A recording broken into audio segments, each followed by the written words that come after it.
my dear students, Jai Swaminarayan. This is our last part, part number 5 of our third chapter, Human Reproduction. In previous lecture, we have seen about our 3.4 topic, the menstrual cycle, and we have started the fertilization and implantation. We have also finished this topic. So we are now at the fertilization and implantation, meaning implantation is completed in the process of reproduction in humans. Okay, so now another next step in this cycle is the pregnancy and embryonic development. So here implantation is completed, meaning intercourse is completed over here. Okay, first of all fertilization. Okay, so till fertilization already intercourse is completed, meaning male and female gametes, meaning sperm and ovum, are fertilized. That is called as fertilization. And then implantation, meaning starting of the development of new baby. So that is the pregnancy. So now pregnancy and embryonic development. So after the implantation, finger-like projections appear on the trophoblast called chorionic villi, which are surrounded by the uterine tissues and maternal blood. So this will happen. This is the first stage in this after the implantation. Finger-like projection is there. So this is important point. Finger-like projection will be there, and which at the which part? So trophoblast. We have already seen about this trophoblast structure particularly. So that is called as chronic villi. Chronic villi, and which are surrounded by the uterine tissue. Uterine tissue कहाँ पर होंगे? Uterus जो हमने देखा था. Okay, सो यूटेरियन tissue के वो surrounding में होंगे. ठीक है, chorionic villi which are surrounded by the uterine tissue, meaning उसकी सराउंडिंग में क्या होगा? Uterine tissue will be there. And the maternal blood, जो maternal is related to the mother. जो न्यू बेबी ग्रो हो रहा है मैटरनल के अंदर, मदर के अंदर, that is the maternal blood.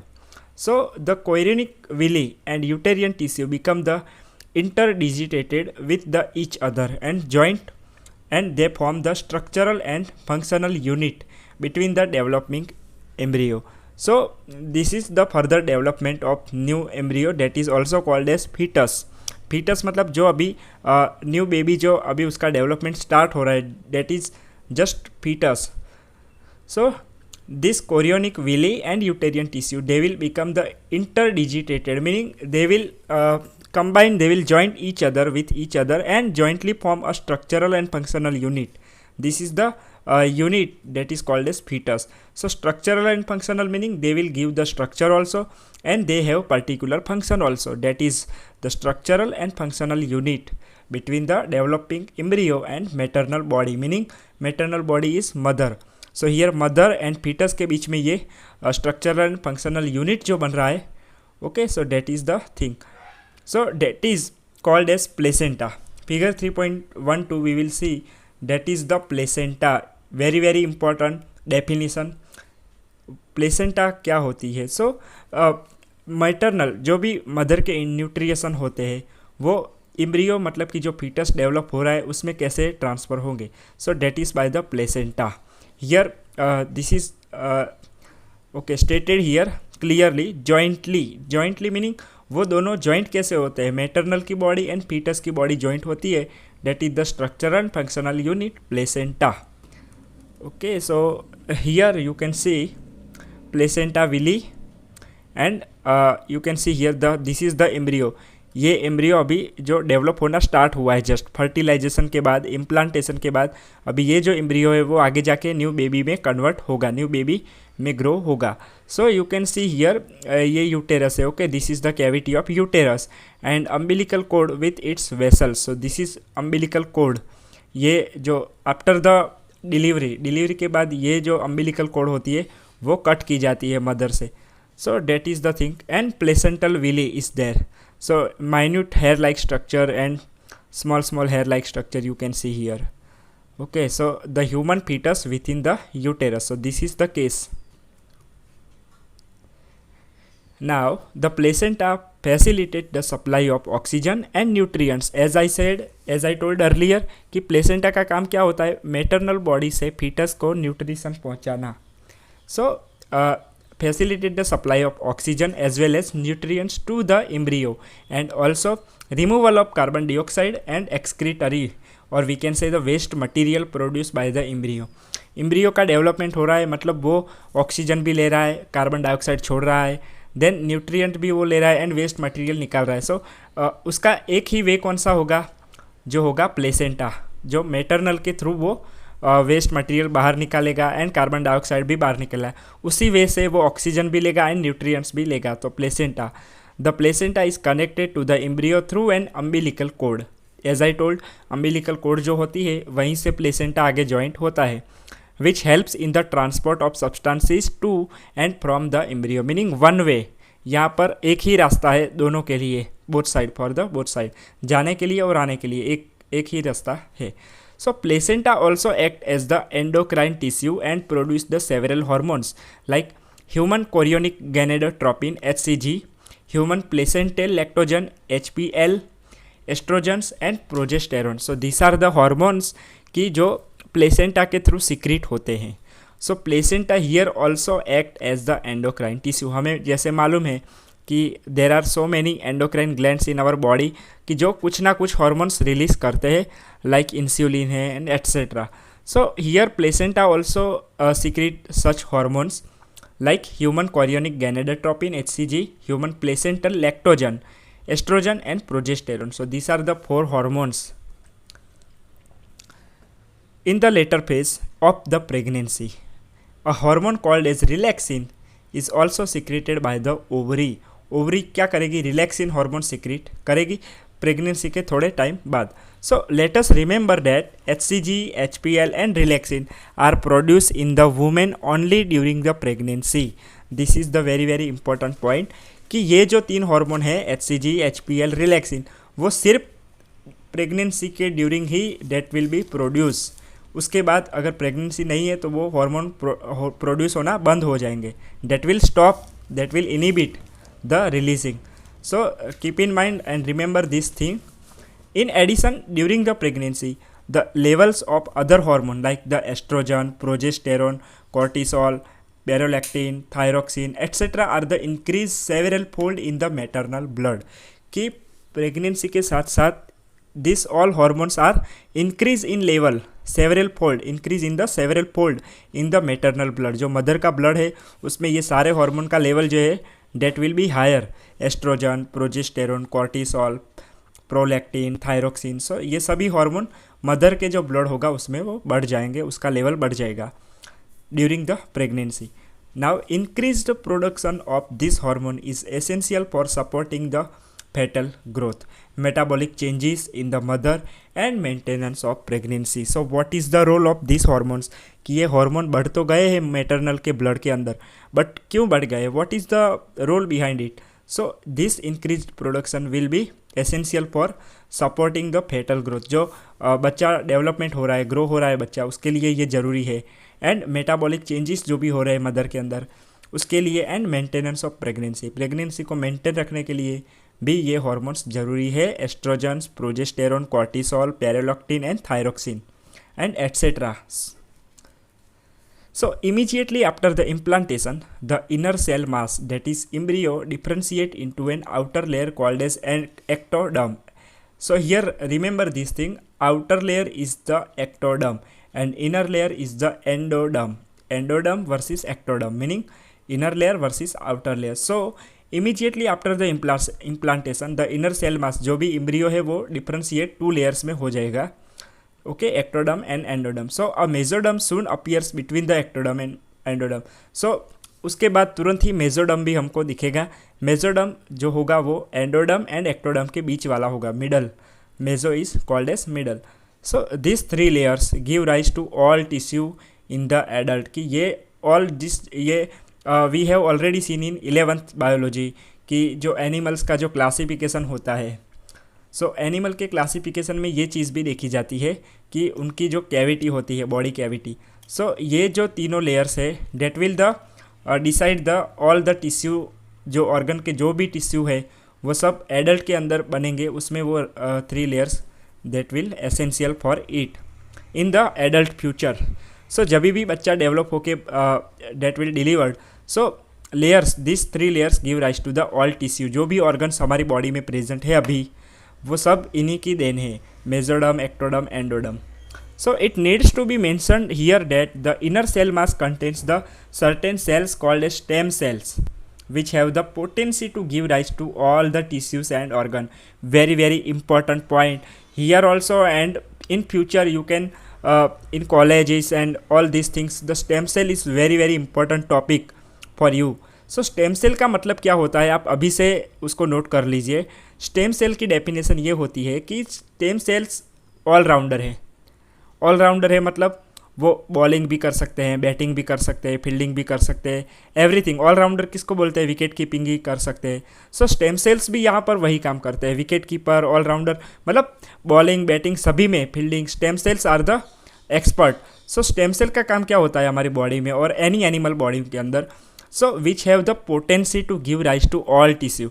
मतलब स्टेम सेल ऐसा ऑलराउंडर है कि वो सभी काम कर सकता है। मतलब सेल का काम क्या होता है, टिश्यू बनाना। सो स्टेम सेल्स यहाँ पर सभी टाइप की टिश्यू बना सकते हैं, सभी टाइप के ऑर्गन्स बना सकते हैं।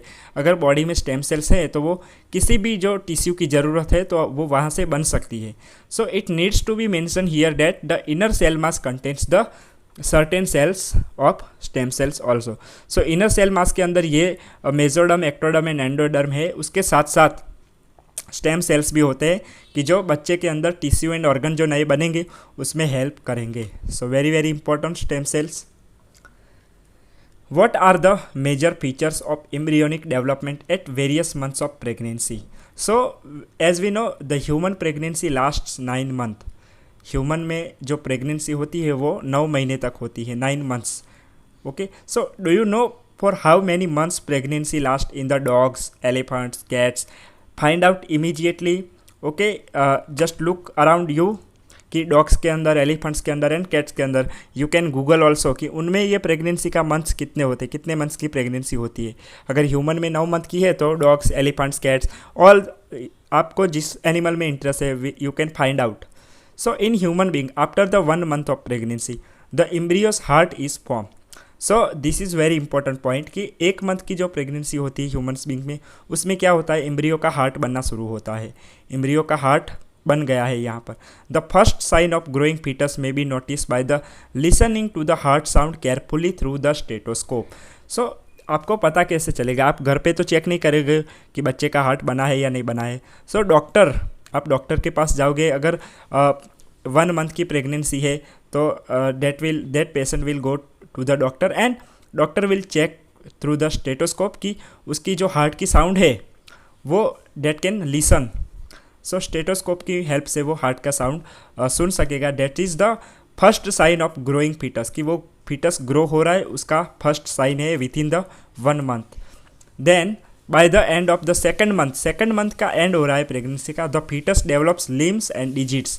लिम्स एंड डिजिट्स मीनिंग हाथ पैर, उसके जो हाथ पैर होते हैं, hands and legs. So limbs का मतलब वो है। सो फीटस के लिम्स देखना शुरू हो जाएंगे एंड डिजिट्स ऑल्सो। डिजिट मतलब जो हमारी फिंगर्स होती है वो ग्रो होना शुरू होती है after the ending of the second month. Now by the end of 12 weeks, 12 weeks को यहाँ पर फर्स्ट ट्राइमेस्टर भी बोलते हैं। Very very important, keep in mind, 12 weeks की प्रेगनेंसी है, that is the first trimester of pregnancy and most of the major organ system are formed here. For example the limbs and external genital organs are well developed. जो भी external genital organ है, मतलब कि mail के अंदर external genital organ different हो गए, female के अंदर जो जेनाइटल ऑर्गन है वो डिफरेंट हो गए, as we know. So all this organs and organ system जो मोस्टली है वो सब यहाँ तक बन जाएगा 12 वीक के अंदर एंड के अंदर। सो फर्स्ट ट्राइमेस्टर बोलते हैं उसको। The first movement of the fetus and appearance of hair on the head के ऊपर हेयर भी आ जाएंगे उसको, are usually observe during the 5th month. 5वां महीना होगा तब उसको hair on the head that will appear. Now by the end of about 24 weeks, मतलब यहाँ 12 वीक्स था फर्स्ट ट्राइमेस्टर, देन 24 वीक्स जो होगा, end of 24 weeks, that is called as the end of second trimester. यहाँ पर 24 week 24 weeks तक second trimester भी end हो जाता है। फर्स्ट हमने देख लिया क्या क्या होता है, देन सेकंड ट्राइमेस्टर के एंड होते होते the body is covered with the fine hair. जो हमारी बॉडी में, जब हम एडल्ट है अभी, हमारी बॉडी में कैसे हमारी बॉडी के आसपास पूरी बॉडी हेयर, फाइन हेयर के साथ कवर है। So that is the in the fetus, वो कहाँ से डेवलप होती है, and of the second trimester. Eyelids separate होती है and the eyelashes are formed, eyelashes भी वहाँ बन जाएंगी। Now by the end of 9 months of pregnancy, यहाँ पर पूरे के पूरे 9 मंथ पूरे हो गए हैं। 9 months of pregnancy is completed, the foetus is fully develop, foetus पूरी तरह से बन गया है and is ready for delivery, वो डिलीवरी के लिए अभी रेडी है, मतलब कंप्लीट बन गया है, उसको ग्रो हो गया है कंप्लीट 9 मंथ्स के एंड में, एंड अभी वो फीटस रेडी है डिलीवर होने के लिए, बॉर्न होने के लिए। Okay, so you can see in this picture also, this is the 9 month pregnancy picture. Now our another topic is parturition and the lactation. So the average duration of human pregnancy is about 9 months as we know, and which is called as the gestation period. यहाँ पर उसको gestation period भी बोलते हैं। Now vigorous contraction of the uterus and the end of pregnancy causes the expulsion of, or we can say the delivery of the fetus. So finally after the 9 months delivery will be there and expulsion. उसमें क्या होगा, vigorous contraction of the uterus, uterus का contraction होगा, vigorously होगा, and end of the pregnancy. So this process of delivery of the fetus that is the called as child birth is called as parturition. Okay, so we can say parturition. Now this parturition is induce by a complex neuro endocrine mechanism. ये parturition कैसे होता है, that is induced by the complex neuro endocrine mechanism, neuro endocrine mechanism. Here in what is included here, neuro meaning nervous system and our endocrine system, two systems, neuro system and endocrine system. So this is the complex mechanism, यहाँ पर बहुत सारी mechanism procedures होती है during the parturitions. So the signals for the parturition originate from the fully develop fetus, अगर वो develop हो चुका है फीटस, सो वहाँ से सिग्नल जाएगा, because nervous system is here also, and the placenta which induce the mild uterine contraction called as fetal ejection reflex. The question can be ask in exam कि placenta के अंदर क्या चेंजेस हो सकते हैं आफ्टर द, मतलब अगर वो प्रेगनेंसी के लिए रेडी है। So placenta which induce the mild uterine contraction, uterine का कॉन्ट्रैक्शन विल बी देयर होगा वहाँ पर, induce that will induced by the placenta, and that is the called as fetal ejection reflex.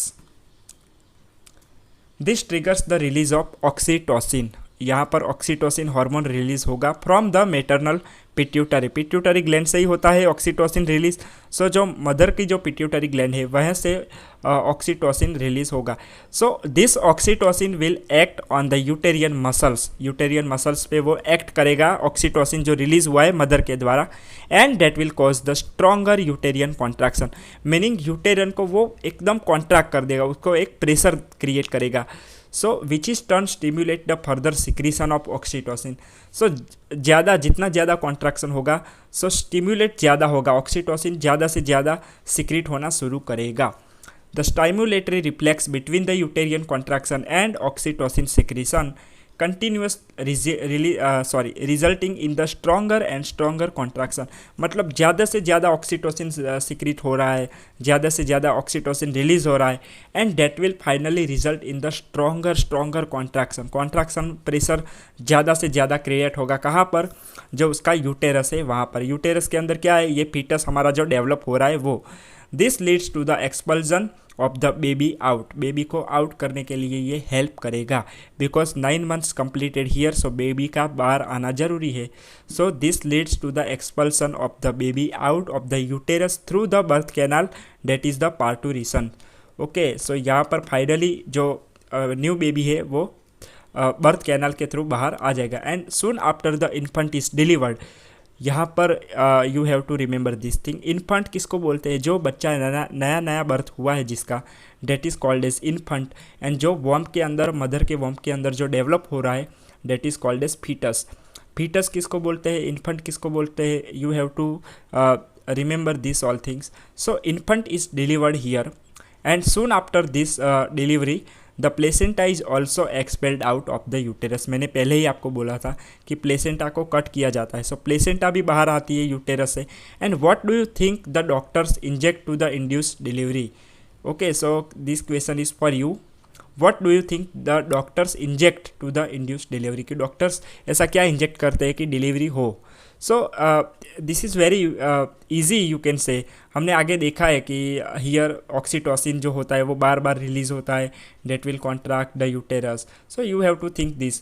Now the mammary glands of the female undergo the differentiation during the pregnancy and starts the producing milk towards the end of pregnancy by the process called as lactation. So this is very important thing. lactation कब होगा? जो process होता है कि जब भी female के अंदर प्रेगनेंसी चल रही है, सो ड्यूरिंग द प्रेगनेंसी जो मेमरी ग्लैंड्स थी, हमने we have already seen this about mammary glands and all the this milk producing things. So they will start the producing milk की अभी this is all the natural things कि अभी nature को मालूम है कि अभी न्यू बेबी बोर्न होने वाला है। सो मिल्क प्रोड्यूस होना शुरू हो जाएगा in the mammary glands in the female. So towards the end of pregnancy by the process, this process is called as lactation. जो यहाँ पर मिल्क प्रोड्यूस हो रहा है मेमरी ग्लैंड्स के अंदर, so that is the process called as lactation and this helps the mother in feeding the newborn. जो newborn infant हो चुका है उसको न्यूट्रिशन देने में कौन हेल्प करेगा? This milk. So this will help in the feeding the newborn को फीडिंग के लिए ये it will essential. The milk produced during the initial few days of lactation is called as colostrum. Okay, colostrum किसको बोलेंगे हम यहाँ पर? Initial few days का जो लैक्टेशन होता है, मतलब कि नया नया लैक्टेशन शुरू हुआ है, नया नया बेबी बॉर्न हुआ है। सो यहाँ पर जो मिल्क प्रोड्यूस होता है उसको, उस लैक्टेशन को हम क्या बोलेंगे? कोलोस्ट्रम बोलेंगे। And which contents the several antibodies, उसके उस मिल्क के अंदर क्या होंगे? एंटीबॉडीज़ होंगे। एंटीबॉडीज़ क्या है? हमारी बॉडी की इंडियन आर्मी है। एंटीबॉडीज़ ऐसी चीज़ है जो सामना करती है किसका? जो डिसीज़ होते हैं, डिफरेंट बैक्टीरिया, वायरसेस। ओके, सो एंटीबॉडीज़ हमारे लिए इंडियन आर्मी की तरह है कि वो हमें प्रोटेक्ट करते हैं हमारी बॉडी को। सो जो न्यू बेबी बॉर्न हुआ है उसके अंदर तो इंडियन आर्मी है नहीं, सो उसको ये एंटीबॉडीज़ मदर के थ्रू मिलेंगे बाय द दिस मिल्क। जो ये स्टार्टिंग में जो मिल्क मिल रहा है उसकी मदर से, कोलोस्ट्रम जिसको बोलते हैं, that will contain the several antibodies कि जो बच्चे को प्रोटेक्ट करेंगे and absolutely essential to develop the resistance for the newborn babies. अभी नया बच्चा बर्थ हुआ है नए बच्चे का, सो ज़रूरी नहीं कि उसका इम्यून सिस्टम स्ट्रांग हो, उसको बाहर का कुछ पता ही नहीं है, बाहर के एनवायरनमेंट का। सो मदर एंटीबॉडीज़ उसके अंदर डेवलप करेंगी एंड उस न्यू बॉर्न जो बेबी है उसमें जो इम्यून सिस्टम होगा वो स्ट्रांग होता रहेगा। सो breast feeding during the initial period of infant grow is recommended by the doctors for bringing up a healthy baby. This is very very important for you also and for all the people. Okay, so breastfeeding is not, this is not for the our exam point of view. Okay, as well as this is as I know this is we can say the important for our exam, but this is very very important for our life also, our future life also. So the breastfeeding during this initial period of infant, जो infant का जो नया नया growth होना शुरू हुआ है बच्चे का, breast feeding is very very necessary. यहाँ पर ब्रेस्ट फीडिंग बहुत ही ज़रूरी होता है कि जो उसकी मदर के थ्रू जो उसको मिल्क मिलता है बच्चे को वो, and date is the recommended by the doctors recommend करते हैं for bringing up the healthy baby को अगर हेल्दी रखना है तो उसकी जो मेटरनल जो मिल्क होता है, उसकी मदर का जो मिल्क होता है, that is breast feeding is necessary. So you can see here, this is the picture about something here, brand is lactogen. Lactogen जो मेडिकल स्टोर में आपको इजीली मिल सकता है, यू कैन सी। सो ये क्या है? That is the way protein and lactose. इस powder के थ्रू जो बच्चा होता है उसको न्यूट्रिशन देते हैं। Generally this is going on in this society.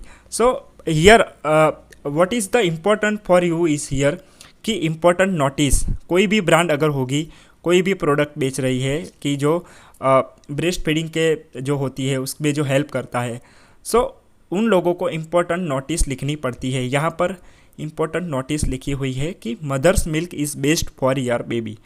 वो लोग ये बेच रहे हैं कि अगर बच्चा जो है वो मदर का मिल्क नहीं पी रहा है, सो यहाँ पर वो लोग प्रोडक्ट बेच रहे हैं in the medical store, but उसके नीचे भी ये इम्पोर्टेंट नोटिस लिखी हुई होती है कि mother's milk is best for your baby.